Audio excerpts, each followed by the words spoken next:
ጦርነቱ እስኪጀመር ድረስ ለምንኛ እያሟሟቀን አንጠብቅም? የአሜሪካ ሚሊታሪ ከዚህ በኋላ የሚታጠቃቸውን 5 በጣም ዘመናዊ የሚባሉ የጦር ቴክኖሎጂዎችን እናያለን በ5 ተከታታይ ቪዲዮዎች። ዛሬ ከቢ21 ሬደር እንጀምራለን። ቢ21 ሬደር የዓለማችን የመጀመሪያው 6ኛ ጄኔሬሽን ቦምበር ነው። ስለሱ ከማየታችን በፊት በመጀመሪያ ደረጃ ቢ21 ሬደርን ቢልድ ለማድረግ ምን አነሳሳቸው የሚለውን ለማወቅ ቢ2 ስፒሪት ቦምበር ምንድን ነው ሊሚቴሽኖቹ የሚለው ማየት አለብን።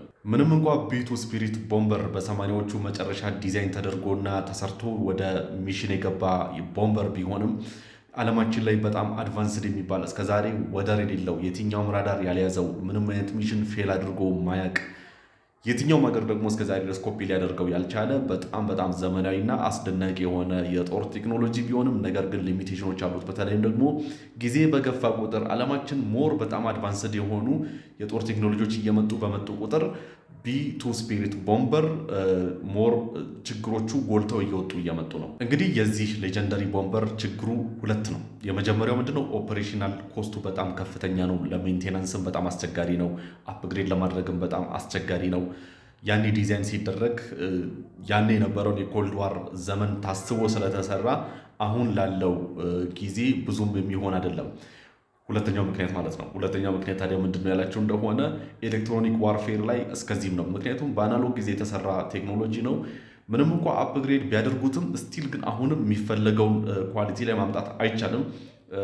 አንደኛ በጣም ኮስቲ ነው፣ ሲቀጥል በጣም አስቸጋሪ ነው። ስለዚህ ቢ2 ስፒሪት ጋር ከምንታገል ብለው ለዚህ ዘመን የሚመጥን የቢ2 ስፒሪት ኳሊቲዎቹ እንዳሉ ሆኖ እሱን የሚያስጠብቅ ሆኖ ነገር ግን ደግሞ ለዚህ ዘመን የሚመጥን አዲስ የጦር ጀት ዲዛይን አድርገው ወደ ስራ ገቡ ማለት ነው። ቢ21 ሬደር ታዲያ አውትሻይን የሚያደርግባቸው 5 በጣም የሚገርሙ ፊቸሮች አሉት። የመጀመሪያው አድቫንስድ የሚባል የስተልዝ ካፓቢሊቲ ነው። እንደሚታወቀው ቢ2 ስፒሪት በስተልዝ ኳሊቲው በጣም ይታወቃል። ከቦዲ ዲዛይኑ ጀምሮ እያንዳንዱ የኢንጂኑ አቀማመጥ ብዙ ስለሱ ሲባል እንግዲህ ሰምታችኋል አይደለ?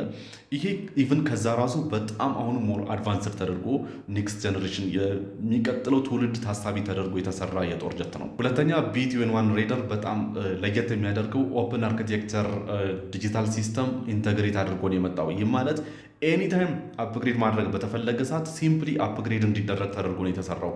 የቢ2 ስፒሪት ሊሚቴሽኖቹ እሱ ስለሆኑ ማለት ነው። በሶስተኛ ደረጃ ደግሞ ከአንማንድ ሲስተም ጋር እና እንዲሁም ደግሞ ከኤአይ ሲስተም ጋር ኢንተግሬት መደረግ እንዲችል ተደርጎ ነው ዲዛይን የተደረገው።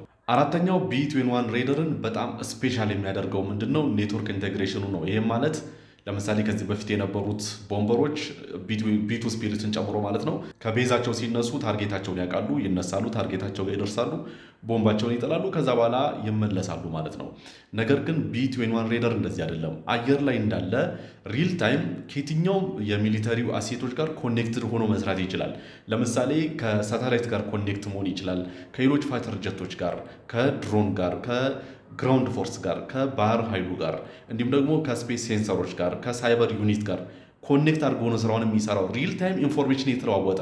ይህ ማለት ፕራክቲካሊ ምን ይመስላል ያለን እንደሆነ ለምሳሌ እንበልና ወደ አንድ ታርጌት እየሄደ ኤር ዲፌንስ ሲስተም እዛ አካባቢ ያለ እንበል። ስለዛ ኤር ዲፌንስ ሲስተም በቂ መረጃ ለምሳሌ እሱ ጋር ባይኖር ከሌሎች ፋይተር ጀቶች ሊሆን ይችላል፣ ከሌሎች ድሮኖች ሊሆን ይችላል፣ ከግራውንድ ፎርሱ ሊሆን ይችላል፣ ከስፔስ ሊሆን ይችላል፣ መረጃውን ይይዛል። ከዛ በኋላ ስለ ኤር ዲፌንስ ሲስተሙ በቂ መረጃ ይኖረዋል ማለት ነው። ሌላው ደግሞ መረጃ መቀበል ብቻ ሳይሆን መረጃ ማቀበልም ይችላል። ለምሳሌ እንበልና አሁንም ወደ አንድ ታርጌት እየሄደ ለምሳሌ የዛ ኤር ዲፌንስ ሲስተም መረጃ እሱ ጋር ቢኖር በቂ መረጃ ቢኖር ለዚህ ፐርፐዝ ማለትም ለኤሌክትሮኒክ ዋርፌር ታስበው የተዘጋጁ የተለያዩ የጦር ጀቶች አሉ። ለምሳሌ ኤፍ35 ሊሆን ይችላል።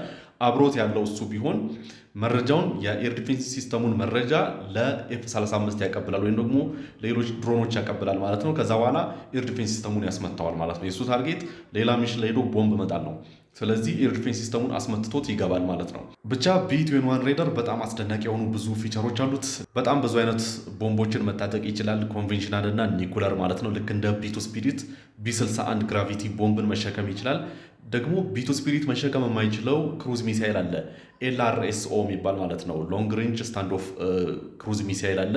ይሄ ኒኩለር ክሩዝ ሚሳይል ነው፣ ኔክስት ጄኔሬሽን የሚባል ነው። ይህንን ተሸክሞ ደሊቨር ማድረግ ይችላል። በሳይዝ ከቢ2 ስፒሪት አነስ ያለ ነው። ይህ ማለት እንግዲህ የተወሰነ ፔሎዱ ከቢ2 ስፒሪት አንጻር ሲታይ ዝቅ ያለ ቢሆንም ነገር ግን ለአንድ ሚሽን የሚፈለገውን የጦር መሳሪያ ደሊቨር ማድረግ ይችላል። ከዛ ሲቀጥል ደግሞ ራኒንግ ኮስቱ ልክ እንደ ቢቱ ስፒሪት ውድ አይደለም። ለሜንቴናንስ እንደ ቢቱ ስፒሪት አስቸጋሪ አይደለም። ኢዝሊ ሜንቴን ሊደረግ ይችላል። ይሄ ብቻ አይደለም። ቢቱ ስፒሪትን አሁን ላይ ቢውልድ ለማድረግ $2 ቢሊዮን በላይ ያስፈልጋል። ይሄ ግን ከ700 እስከ 800 ሚሊዮን ዶላር ብቻ ነው የሚያስፈልገው። ይህም ማለት አንድ ቢቱ ስፒሪትን ቢውልድ በምታደርጉበት ገንዘብ የዚህን 3 ቢውልድ ማድረግ ትችላላችሁ ማለት ነው። እንግዲህ የመጀመሪያ በረራውን ያደረገው በ2023 ዓ.ም ነው። ፕሮቶታይፑ ተሰርቶ አልቆ ማለት ነው።